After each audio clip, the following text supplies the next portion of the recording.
I've also been experimenting with my snares.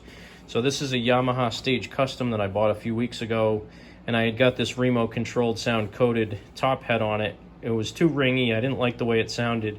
So I like the way the Evans dry head sound, the Genera dry. They have holes punched in them.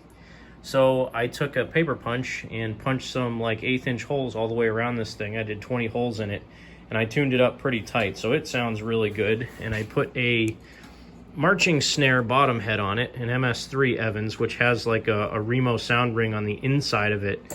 And I have my pearl snare wires on this. I tried it with a 40 wire old Ludwig set that I have, and I didn't like it. Right now, nice and tight. There's no ringing coming out of that. I don't like a ringy snare that much. So that one sounds pretty good. And then my pearl steel snare has an Evans G1 top head and I think a Remo Ambassador on the bottom. This one's tuned a little bit lower. It doesn't sound too bad. I'm also working on a 13x10 tom that I'm turning into a snare. Again, kind of in our David R style. Trying to customize stuff. I really want a really low pitch, dry sounding snare for the kit, so I can have like a low tuning, a medium tuning, and a high tuning snare.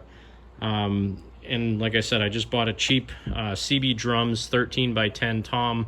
I got some snare hardwire, a throw off, and a butt plate coming in for that.